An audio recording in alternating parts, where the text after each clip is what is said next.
Dear class ninth student, उम्मीद है आप खैरियत से होंगे। क्लास नाइन्थ की जो आपकी फ़िज़िक्स की न्यू बुक है पंजाब टेक्स्ट बुक बोर्ड की, उसको हम स्टडी कर रहे हैं। और चैप्टर नंबर 1 के पहले आई थिंक 4 लेक्चर हो चुके हैं। आज जो है वो 5th लेक्चर है हमारा चैप्टर नंबर 1 का, और पेज नंबर 18 से हम बाकायदा इसको स्टार्ट करेंगे। मेरे पास बुक का PDF मौजूद है और मैंने इसको डाउनलोड करके प्रिंट आउट लिया हुआ है। उम्मीद है कि जब आप ये वीडियो देख रहे होंगे तो आपके पास इसका जो प्रॉपर बुक है वो मार्केट में आ चुकी होगी। तो आज की वीडियो का हमारा जो टॉपिक है वो SLO नंबर 1.9 है। SLO 1.9 में वो कह रहा है एरर इन मेजरमेंट। इससे पहले मेजरमेंट करने के काफ़ी सारे मेथड जो हमने पढ़े हैं, स्टॉप वॉच है, वर्नियर कैलिपर है, वर्नियर माइक्रोमीटर स्क्रू गेज है, मीटर रूल है, ठीक है। तो ये सारे चीज़ें पढ़ी हैं हमने जो जिन से हम जिस भी चीज़ को मेजर कर सकते हैं। तो आज का हमारा जो वीडियो का टॉपिक होगा वो है एरर इन मेजरमेंट। जब भी आप मेजरमेंट करते हैं तो कहीं ना कहीं कोई ना कोई एरर हो जाती है, तो उस एरर को जो है वो कैसे हैंडल किया जा सकता है उसके बारे में जो है हमारा आज का टॉपिक होगा। तो स्टार्ट करते हैं। इसके साथ साथ क्लास 9 की फ़िज़िक्स की, केमिस्ट्री की, मैथ की, कंप्यूटर साइंस की, उर्दू की, इंग्लिश की वीडियोज़ भी मेरे चैनल के ऊपर मौजूद हैं, उनको भी साथ साथ ज़रूर जाके चेक कीजिएगा। Measurement using tool and instrument are never perfect, यानी कि मेजरमेंट जब भी आप टूल से करेंगे, इंस्ट्रूमेंट आर नेवर परफेक्ट, यानी ज़रूरी नहीं कि 110% वो बिल्कुल परफेक्ट हों। They inherent some error and differ from the true values. ये इनहेरेंट यानी कुछ ना कुछ, किसी ना किसी जो वज़न करते हुए या उसको मेजर करते कोई ना कोई एरर आ जाती है। The best we shall do is to ensure that the error are as small as reasonably possible. हमें जब भी मेजरमेंट करें तो हमारी कोशिश होनी चाहिए कि एरर जो है वो कम से कम हो, स्मॉल से स्मॉल, छोटी से छोटी एरर हो जो रीजनेबली जितनी हो सकती है, ठीक है। ए scientific measurement should indicate the estimate error in the measured values. यानी ए साइंटिफिक मेजरमेंट की बात करें तो एस्टिमेट एरर जो है वो हम अंदाज़ा लगा सकते हैं। जैसे हमने स्क्रू गेज की बात की, वर्नियर कैलिबर की बात की, जिसमें हम उसकी ज़ीरो एरर या ज़ीरो करेक्शन जो है वो करते हैं। Usually there are 3 types of experimental error affecting the measurement. जो भी आप मेजरमेंट लेंगे उसमें 3 तरह की एरर जो है वो आपको हो सकती हैं, ठीक है। इवन कि आप कंप्यूटर साइंस में पढ़ेंगे 3 तरह की प्रोग्रामिंग एरर भी होती हैं। तो फिज़िक्स के अंदर भी 3 तरह की एरर आपकी हो सकती हैं। उन एरर को बारी बारी करेंगे। बड़ा इंपॉर्टेंट टॉपिक है, इससे पहले ये वाला टॉपिक नहीं था शामिल, अब इसको डिटेल के साथ शामिल किया है, इसलिए टॉपिक इंपॉर्टेंट भी है। ह्यूमन एरर, सिस्टमेटिक एरर और रैंडम एरर। सबसे पहले बात करते हैं ह्यूमन एरर की।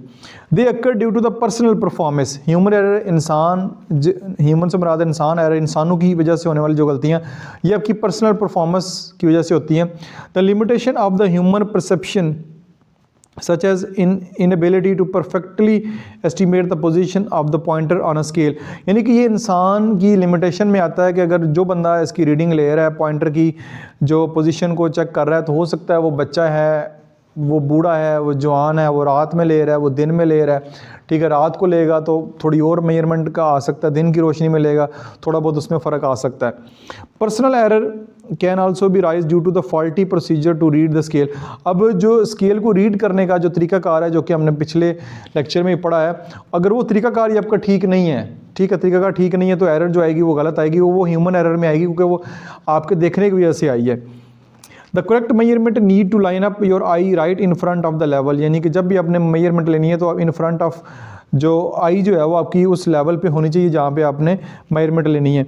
इन timing experiment the reaction time of an individual to start और stop clock also affect the made values. Stop watch आपने देखा होगा, स्टॉप वॉच का बटन प्रेस करना होता है ऑन टाइम, मिली सेकेंड का भी फ़र्क आ जाता है। तो वो जो बंदा जिसने स्टॉप वॉच का बटन जिसके हाथ में जिसने प्रेस करना है, उसके बटन के थोड़े बहुत भी आगे पीछे फ़र्क आने से मेजरमेंट में फ़र्क आ सकता है। Human error can be reduced by ensuring proper training. Human error को कैसे कम किया जा सकता है कि जो बंदा मेजरमेंट ले रहा है उसकी प्रॉपर ट्रेनिंग हो, टेक्निक्स उसको पूरी पता हो, and procedure to handle the instrument. और उसको प्रोसीजर भी पता होना चाहिए कि जो प्रोसीजर उसके हाथ में दिया है, जो इंस्ट्रूमेंट उसके हाथ में दिया है, उसको चलाना भी आना चाहिए। एंड अवॉइडिंग इन्वायरमेंटल डिस्ट्रैक्शन, और जो इन्वायरमेंटल डिस्ट्रैक्शन होती है उससे भी बचना है। और disturbance of proper focusing, proper focus करना, यानी एक बंदा रीडिंग कर रहा है उसका ध्यान कहीं और भी है तो वो प्रॉपर जो है वो फोकस नहीं कर पाएगा, ठीक हो गया। वो उसका डिस्टर्बेंस कोई कर रहा है उसको, अगर आपने स्टॉप वॉच आपके हाथ में है, आप कोई और भी साथ काम कर रहे हैं, कोई वीडियो देख रहे हैं मोबाइल के ऊपर, तो वो फिर प्रॉपर फोकस नहीं होगा, जिससे वो आपकी रीडिंग ठीक नहीं आएगी। The best way to is use automated और digital instrument to reduce the impact of human error. इसका हल यही है कि आप डिजिटल इंस्ट्रूमेंट का इस्तेमाल करें, उससे जो है एरर काफ़ी कम हो जाती हैं। तो ये आपके पास ह्यूमन एरर आ गया, ठीक है। अब आते हैं सिस्टमेटिक एरर की जानिब। सिस्टमेटिक एरर है, they refer to an effect that influence all measurement of a particular measurement equally, ठीक है। they refer to the effect that influence all measurement of particular measurement, यानी कोई भी measurement जो है वो सिस्टमेटिक तरीके से अगर आपके हो रही है तो वो सिस्टमेटिक एरर में आएगी। जैसा कि it produce a consistent difference in reading, इससे रीडिंग में काफ़ी फ़र्क आ जाएगा। It occur due to some definite rule, कुछ डेफिनेट रूल हैं जिनकी वजह से ये सिस्टमेटिक एरर आती है।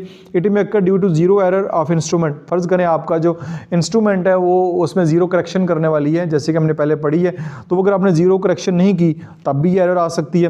Poor calibration of instrument, poor calibration of instrument से मुराद होता है जो भी इंस्ट्रूमेंट जिस पे आप मेजरमेंट ले रहे हैं उसकी कैलिब्रेशन होना ज़रूरी है। कैलिब्रेशन से मुराद ये है कि आपने फ़र्ज़ करें वज़न करना है, वज़न करना है, वज़न करते हुए आपने उसकी कैलिब्रेशन करनी होती है कंडे की या जिस पे वज़न कर रहे हैं। यानी कैलिब्रेट कैसे करते हैं, 1 किलो का जो वज़न है एक तरफ रखें और उसको कैलिब्रेट करें, उसको बताएं कि ये जो वज़न पड़ा हुआ है ये 1 किलो के बराबर है, ये उसको बताना पड़ेगा, ठीक है। जैसे कि हमने रोज़मर्रा देखे कि लोग आजकल कहते हैं कि कंप्यूटराइज कंडे आ गए हैं, यानी डिजिटल कंडे आ गए हैं, तो वज़न वाले इनके ऊपर कोई जो 2 नंबरें नहीं होती। सबसे ज़्यादा 2 नंबरी जो है वो डिजिटल जो कंडे हैं, डिजिटल जो मेजरमेंट की मशीन उन पर होती है। यानी कि आपने अगर उसको बता दिया है कि कैलिब्रेट करते हुए कि 900 ग्राम का वज़न हो, 900 ग्राम का अगर वज़न है तो आपने उसको कैलिब्रेट कर दिया जी इसको 1 kg शो करना है, ठीक है, उसको 1 kg शो करना है, तो वो 900 ग्राम को 1 kg ही शो करेगा। आपको वज़न जो है आप मुर्गी का गोश्त ले रहे हैं, कब भी ले रहे हैं, जो भी चीज़ ले रहे हैं, तो वो बजाएगा ये 1 kg है, उधर 1 kg लिखा आएगा। उसको कैलिब्रेट ही उन्होंने किया 900 ग्राम जो है 1 kg को शो करना है। तो इसलिए इसका जो कैलिब्रेशन है वो बहुत इंपॉर्टेंट है। उसको एग्जैक्ट बताना है कि अगर 1000 ग्राम होंगे, ठीक है, तो वो 1 kg के बराबर होगा। इस तरह कैलिब्रेट करेंगे तो उसमें जो है जो रीडिंग है वो ठीक आएगी। The effect of this kind of error can be reduce by comparing the instrument with other which is known to be more accurate. अब इसका तरीकाकार ये होता है कि जो चीज़ आपने वज़न करके ली है कहीं और जाके भी उसका वज़न कर लें, आपको पता चल जाएगा। अब दोनों जो वज़न करने वाले कंडे हैं वो गलत तो नहीं हो सकते, ठीक है, तो इस तरह किया जा सकता है। दस correction factor can be applied, यानी इसमें भी करेक्शन फैक्टर आता है कि आपने कहीं ना कहीं उसकी जो है वो करेक्शन करवानी है, ठीक हो गया। अब आ गया रैंडम एरर। रैंडम एरर को देखते हैं। It is said to occur when repeated measurement of quantity give different values under the same condition। ये कंडीशन एक ही है लेकिन एक चीज़ का वज़न कर रहे हैं, बार बार वज़न कर रहे हैं, तो हर दफ़ा वज़न जो है उसका थोड़ा बहुत उसमें फ़र्क आ रहा है। It is due to some unknown cause which are unpredictable, ये कुछ ऐसी अननोन रीज़न होती हैं जिनको प्रेडिक्ट नहीं किया जा सकता। The experimenter have a litre और नो कंट्रोल ओवर इट, यानी जो एक्सपेरिमेंट करने वाला है इसके ऊपर ना सिर्फ थोड़ा सा कंट्रोल है बल्कि ना होने के बराबर कंट्रोल है। Random error rise due to the sudden fluctuation और variation in the environmental condition, यानी एनवायरमेंटल कंडीशन में सडन कोई फ्लक्चुएशन आ जाती है। जैसे कि for example change in temperature, यानी फ़र्ज़ करें आपने कोई रीडिंग लेनी है, केमिकल रिएक्शन करवा रहे हैं, अगर सख्त गर्मी है तो उस वक्त जो केमिकल रिएक्शन करवाएंगे उसकी रीडिंग और आएगी। अगर सख्त सर्दी है, बर्फ़बारी हो रही है, तब उसकी रीडिंग और आएगी, ठीक है। प्रेशर इस वक्त क्या है, प्रेशर से मुराद है कि हवा जो है, फ़र्ज़ करें आप कोई रीडिंग करना चाह रहे हैं, वज़न करना चाह रहे हैं, हवा भी साथ तेज़ चल रही है। जब हवा तेज़ चल रही है तो हवा तो ऑटोमेटिकली उसका फैक्टर भी आएगा। उसके बाद ह्यूमिडिटी, ह्यूमिडिटी से मुराद है मौसम की बात हो रही है, मौसम किस तरह का है। वोल्टेज, अगर आप फ़र्ज़ करें वोल्टेज करंट आपका चेक करना चाह रहे हैं, करंट ही बड़ा थोड़ा पीछे आ रहा है, तब भी एरर आ सकती है। करंट बहुत ज़्यादा आ गया तब भी एरर आ सकती है।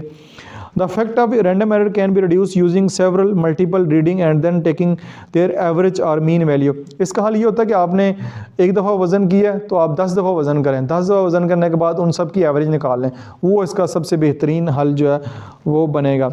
Similarly for the मेयरिंग time period of oscillating pendulum, यानी अगर आपने पेंडुलम की मिसाल उन्होंने दी है, ऑस्किलेटिंग उसको चेक करना चाह रहे हैं, the time of several oscillation, कहीं उसके जो चक्कर पेंडुलम ने लगाने हैं, से 30 oscillation is noted and then mean और average value of the oscillation is determined. यानी कि कहने का मकसद ये कि चाहे पेंडुलम हो जाए, चाहे कुछ भी जिसकी मेजरमेंट लेना चाह रहे हैं, तो मेजरमेंट आप 4-5 दफ़ा ले लें, 6-7 दफ़ा ले लें, जो भी मेजरमेंट आएगी डिफरेंट आएगी ना, हर दफ़ा डिफरेंट आएगी, तो उन सब की एक एवरेज निकाल लेंगे। जब एवरेज निकाल लेंगे तो ये वाली जो जो रैंडम एरर है ये भी काफ़ी हद तक कम हो जाएगी।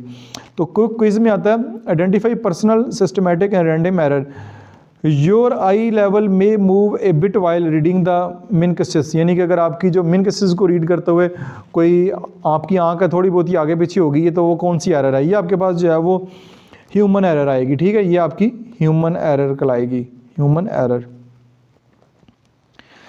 Air current may cause the balance to fluctuate, जो एयर करंट है, ठीक है, air current may cause the balance to fluctuate, तो ये जो एयर करंट है, हवा में जो करंट है उस वजह से अगर बैलेंस हिलजुल रहा है तो वो हमारे पास जो है वो रैंडम एरर में आएगी। ठीक है, इसको हम लिख लेंगे रैंडम, ये हमारे रैंडम आएगी। द बैलेंस में नॉट बी प्रॉपरली कैलिब्रेटेड, जो बैलेंस है जिस पे वजन कर रहे हैं, जिसको कंडा मैं कह रहा हूँ, ठीक है, हो सकता है कंडा का वर्ड पहली दफ़ा सुनो, बैलेंस है, तो अगर वो प्रॉपरली कैलिब्रेट नहीं है तो वो हमारे पास सिस्टमेटिक एरर होगी। ठीक है, उसको हम लिख लेते हैं सिस्टमेटिक एरर, ये सिस्टमेटिक एरर होगी। Some of the liquid may have evaporated while it is being measured, यानी कि जब आप मेजर कर रहे हैं, आप किसी भी लिक्विड को मेजर कर रहे हैं तो थोड़ा बहुत वो एवेपोरेट हो गया, तो ये कौन सी एरर कहलाएगी, ये भी आपके पास जो है वो रैंडम एरर जो है वो कहलाएगी। तो ये कुछ क्विज थे, वो भी मैंने आपको सॉल्व करके दे दिए, तो आपका जो है वो टॉपिक जो था एरर वाला वो यहाँ पे मुकम्मल हो गया। उम्मीद आपको समझ आ गया होगा।